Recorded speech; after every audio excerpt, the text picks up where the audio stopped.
मोहन हर दिन जंगल में जाकर लकड़ी काटता और उन्हें बाजार में बेचकर अपना गुजारा करता था।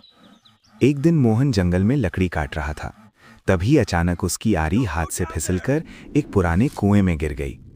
मोहन बहुत दुखी हो गया और कुएं के पास बैठकर रोने लगा। तभी अचानक कुएं से एक चमकती हुई परी बाहर आई। परी बोली, लकड़हारे, तुम क्यों रो रहे हो? मोहन बोला, मेरी आरी इस कुएं में गिर गई है, अब मैं काम कैसे करूंगा? परी को मोहन पर दया आ गई। वो कुएं के अंदर गई और एक सोने की आरी लेकर बाहर आई। परी ने पूछा, क्या ये तुम्हारी आरी है? मोहन ने तुरंत कहा, नहीं, ये मेरी नहीं है। फिर परी दूसरी बार गई और चांदी की आरी लेकर आई। मोहन ने फिर कहा, नहीं, ये भी मेरी नहीं है। तीसरी बार परी मोहन की पुरानी लोहे की आरी लेकर आई। मोहन खुशी से बोला, हाँ, यही मेरी आरी है। मोहन की ईमानदारी देखकर परी बहुत खुश हुई। परी बोली, तुम बहुत ईमानदार इंसान हो, इसलिए मैं तुम्हें एक जादुई अंगूठी देती हूँ।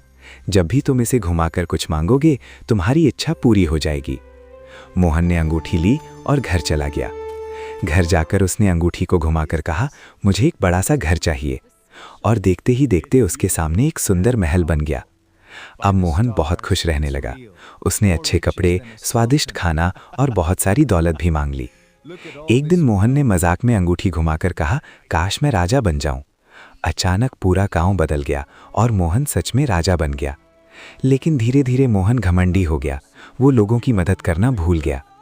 एक दिन गुस्से में उसने अंगूठी घुमाकर कहा, मुझे इस अंगूठी की अब जरूरत ही नहीं। जैसे ही उसने ये कहा, अंगूठी अचानक गायब हो गई और उसी पल उसका महल, दौलत और राजगद्दी सब गायब हो गए। मोहन फिर से गरीब लकड़हारा बन गया। इस बेचारे के लिए एक लाइक कर दो दोस्तों।